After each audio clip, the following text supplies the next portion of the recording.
बिस्मिल्लाहिर्रहमानिर्रहीम। हम interior pituitary पढ़ रहे थे और उसी को ही हम कंटिन्यू करेंगे। हमने तीन हार्मोन इंटीरियर पिट्यूटरी के पढ़ लिए थे। आज हम चौथा हार्मोन और फर्दर पढ़ेंगे। एक हार्मोन पिट्यूटरी से कुछ हार्मोन्स निकलते हैं जिनको मिलाकर हम कहते हैं कि वो सारे गोनेडोट्रोफिक हार्मोन। गोनेडोट्रोफिक हार्मोन इनको इसलिए कहते हैं हम, क्यों? क्योंकि ये गोनेड्स को पचा के एक्ट करती हैं। गोनेड्स बेसिकली सेक्सुअल ऑर्गन्स होते हैं मेल और फीमेल के, जैसे कि मेल के गोनेड्स हैं उसके टेस्टिस और फीमेल के गोनेड्स हैं उसके ओवरीज। ठीक है। तो ये एक हार्मोन नहीं है, ये एक से ज्यादा हार्मोन है जो कि गोनेड्स पर जाकर एक्ट करेंगे। ये लिखा भी हुआ है, these are follicle stimulating hormone. ये एक तो हार्मोन इनमें है FSH, या फॉलिकल स्टिमुलेटिंग हार्मोन। ठीक है। इसका अगर नाम ही देखें तो ये बड़ा नाम ही इसका ऐसा है कि इसके नाम से ही पता चल रहा है कि ये क्या करेगा। ये क्या करेगा? फॉलिकल्स को स्टिमुलेट करेगा। फॉलिकल्स को क्या स्टिमुलेट करने से क्या मुराद है, ये मैं आपको आगे एक्सप्लेन करता हूँ। दूसरा है ल्यूटिनाइजिंग हार्मोन। ल्यूटिनाइजिंग हार्मोन के भी नाम से ही जाहिर हो रहा है कि ये क्या करेगा, ये ल्यूटिनाइजेशन करेगा। ल्यूटिनाइजेशन कहते हैं येलोइंग करने को। ठीक है। यहाँ पर कह रहा है कि और ये येलोइंग किस चीज की करेगा, मैं आपको बताऊंगा इसके बारे में आगे। LH also called interstitial cell stimulating hormone in the male. Male में इसको LH हार्मोन भी कहते हैं और इसको ICSH भी कहते हैं, इंटरस्टिशियल सेल स्टिमुलेटिंग हार्मोन। क्योंकि ये मेल्स में क्या करते हैं, इंटरस्टिशियल सेल्स को स्टिमुलेट करते हैं। ठीक है। मेल्स में क्या करते हैं, इंटरस्टिशियल सेल्स को स्टिमुलेट करते हैं। अब इंटरस्टिशियल सेल्स कौन से होते हैं, उनको ये कैसे स्टिमुलेट करते हैं, ये भी मैं आपको आगे जाकर बताऊं। आगे आगे एक हार्मोन, यानी कि अभी तक हमने दो हार्मोन की बात की है गोनाडोट्रोपिक हार्मोन्स में, एक FSH की और एक LH की। ठीक है। LH का ही दूसरा नाम ICSH है मेल में।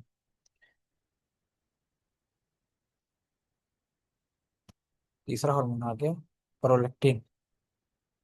प्रोलैक्टिन तीसरा हार्मोन है और इसको कभी कभी गलती से कुछ लोग ल्यूकोट्रोपिक हार्मोन भी कहते हैं, LTH। हालांकि ये इसका सही नाम है।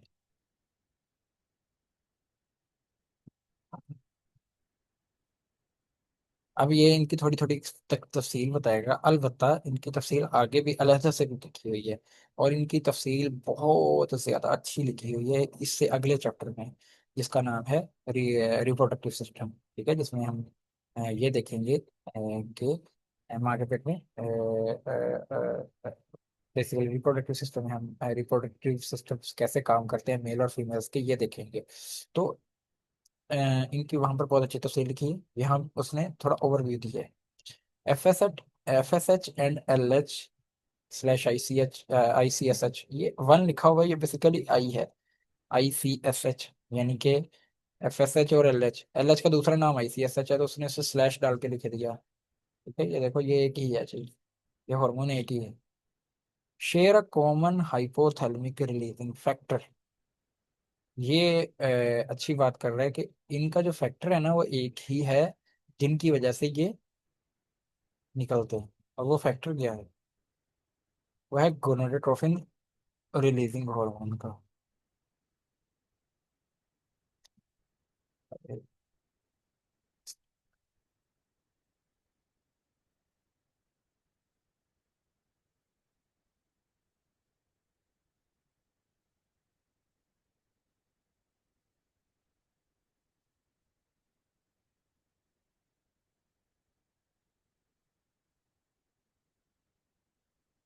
देख रहा हूँ इसमें।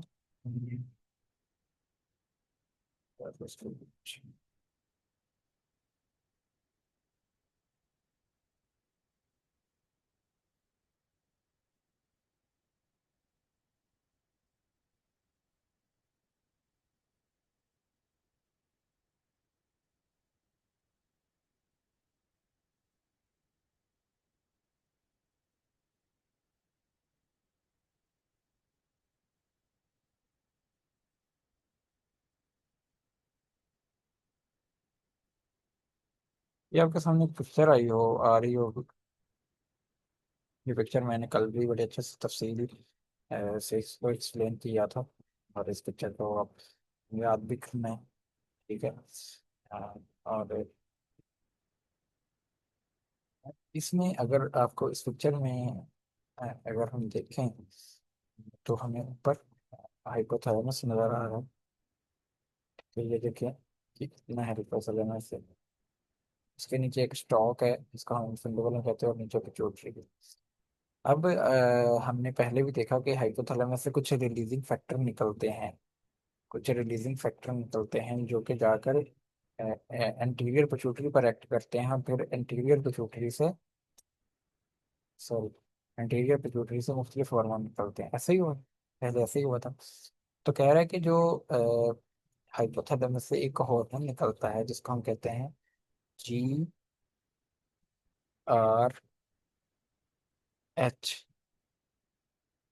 असल में मसला पता क्या हुआ है, इस टॉपिक को लिखने में उसने जो हाइपोथैलेमस से निकलने वाले हार्मोन है ना वो हजफ कर दिए। वो कुछ में बताए और कुछ में बताए ही नहीं। यानी कि किसी, आप देखें इन चारों पांचों में कुछ में पिट्यूटरी के हार्मोन्स की बात हो रही है ना ये सारी, लेकिन उन पिट्यूटरी के हार्मोन निकलते हैं उन इन रिस्पॉन्स टू हाइपोथैलेमस के हार्मोन। यानी कि हाइपोथैलेमस के हार्मोन जब अगर अटैच करेंगे पिट्यूटरी में जाएंगे तो पिट्यूटरी से फिर हार्मोन निकलेंगे, लेकिन उसमें ने कुछ में हाइपोथैलेमस के हार्मोन का तस्करा किया, कुछ में किया नहीं। ये GRH का मतलब है गोनेडोट्रोफिन, G से है गोनेडोट्रोफिन, R से है रिलीजिंग, और H से है हार्मोन, गोनेडोट्रोफिन रिलीजिंग हार्मोन। तो ये जब हाइपोथैलेमस से निकल कर ये मैं ये असल में मैं बाहर इसलिए दिखा देता हूँ ताकि मैं लिख सकूं। असल में तो ये यहाँ से बन के इस ब्लड वेसल्स के थ्रू ये पिट्यूटरी तक पहुंचते हैं। ठीक है, हार्मोन जाते ही ब्लड के थ्रू है एक जगह से दूसरी जगह। तो ये ब्लड वेसल्स के थ्रू जब एंटीरियर पिट्यूटरी तक पहुंचेंगे तो एंटीरियर पिट्यूटरी से फिर क्या होगा, एंटीरियर पिट्यूटरी से निकलेंगे FSH और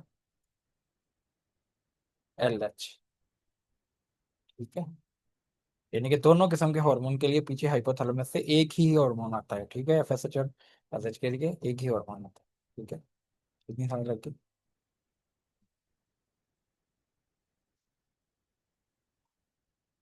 तो यही कह रहा है कि FSH और LH का जो हाइपोथैलेमस से फैक्टर है, रिलीजिंग फैक्टर यानी GRH, वो सेम ही है। ठीक है। अब आगे FSH और LH क्या करता है, ये थोड़ा सा यहाँ ओवरव्यू देगा, बेहतर तरीके से ये आगे पढ़ाएगा इसको। जबकि जो प्रोलैक्टिन, तीसरा हार्मोन प्रोलैक्टिन है ना, तीन हार्मोन की बात कर रहा हूँ। तीसरा हार्मोन जो प्रोलैक्टिन है ये पिट्यूटरी से कंटिन्यूसली रिलीज होता रहता है। प्रोलैक्टिन जो होगा ये क्या होगा, पिट्यूटरी से मुसलसल रिलीज होगा। ये यहाँ से प्रोलैक्टिन मुसलसल रिलीज होता रहेगा। तो क्या ये मुसलसल रिलीज होता रहेगा, तो क्या इसको रोका नहीं जाएगा? क्या ये मतलब आमतौर पर हार्मोन यहाँ से तब रिलीज होता है ना जब हाइपोथैलेमस से कोई हार्मोन आता है, और हाइपोथैलेमस कंट्रोल्ड है नर्वस सिस्टम से। तो फिर वो इस वजह से पूरा सिस्टम ही कंट्रोल है। लेकिन ये वाला यहाँ पर दिखा रहा है कि ये पिट्यूटरी से मुसलसल रिलीज हो रहा है। क्या इसको कंट्रोल कैसे किया जाएगा? इसको फिर हाइपोथैलेमस इसके रिलीजिंग के लिए कंट्रोल, इसके रिलीजिंग पर कंट्रोल नहीं करता, यानी रिलीज करने के लिए कंट्रोल नहीं करता, रिलीज करने के लिए रिलीजिंग फैक्टर नहीं डालता यहाँ पर।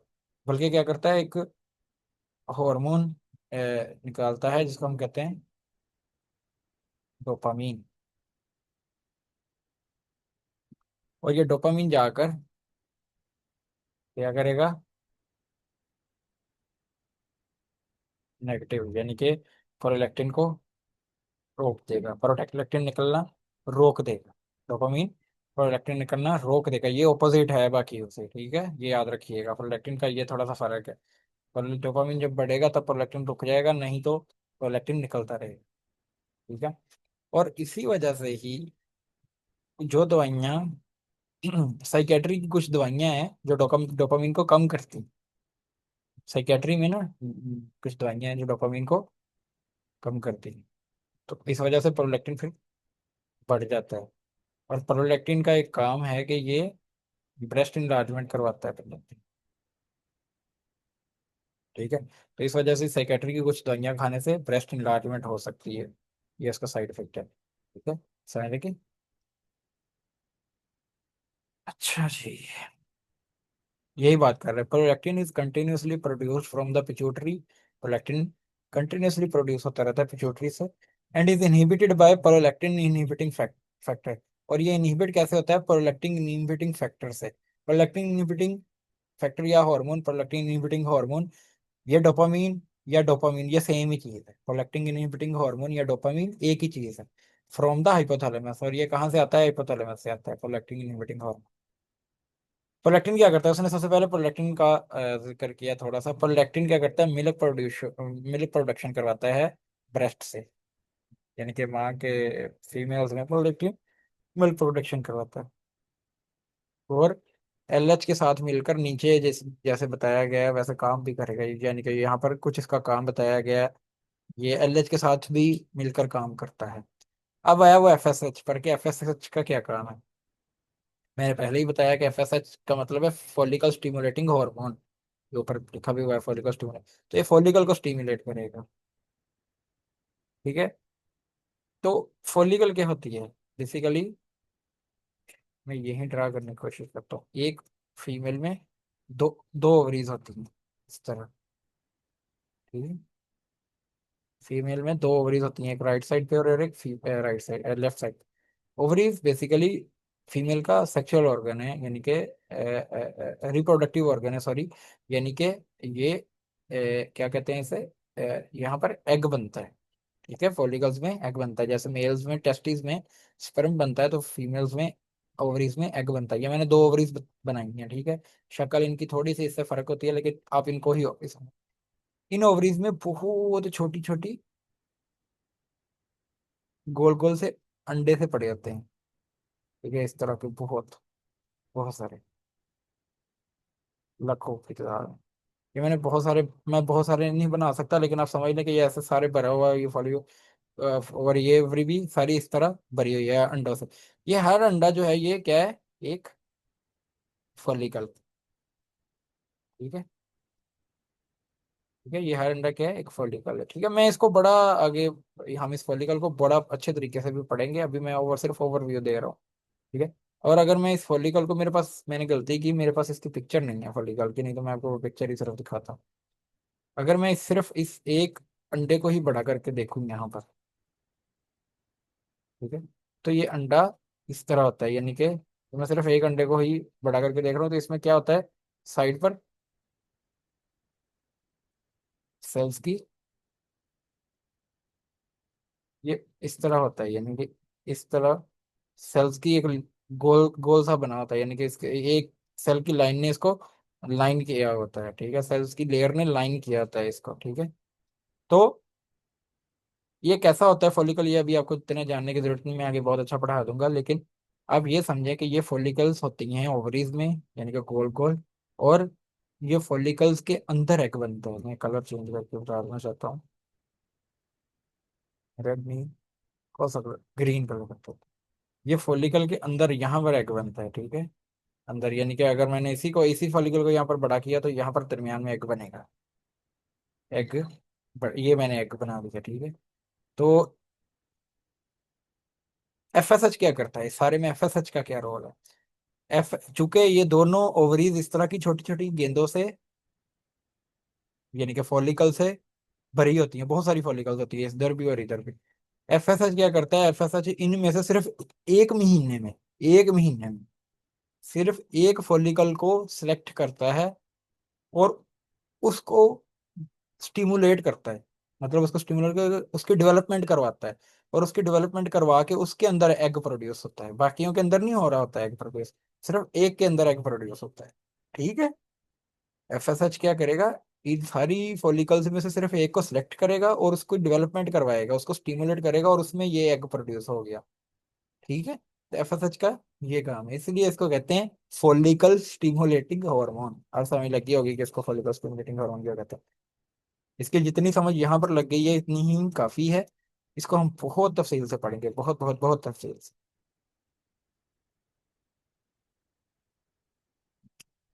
देखो, FSH in females stimulate follicle development and secretion of oestrogen from ovaries. और दूसरा काम, एक तो फॉलिकल की डेवलपमेंट करवा रहा है ना, मैंने बताया था ना फॉलिकल की डेवलपमेंट करवाएगा।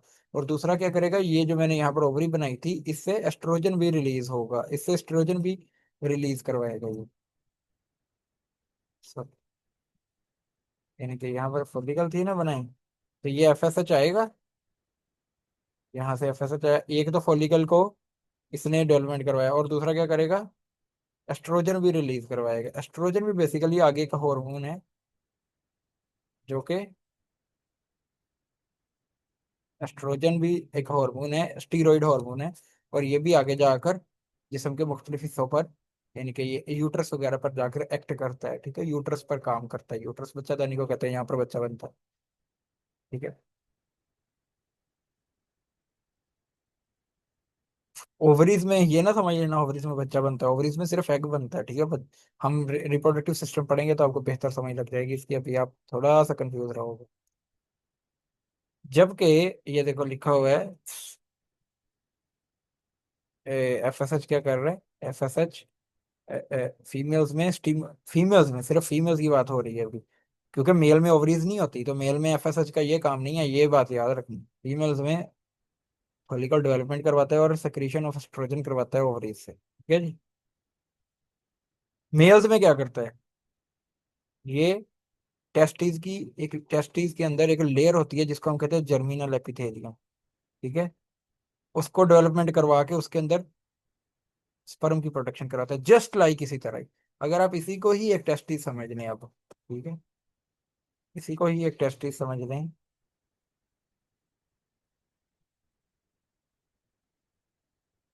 मैं इसी को ही फर्ज करो एक टेस्टिस समझ लूँ, एक टेस्टिस है ये। तो इसमें एक लेयर होगी इस तरह, जर्मिनल एपिथेलियम की, ठीक है।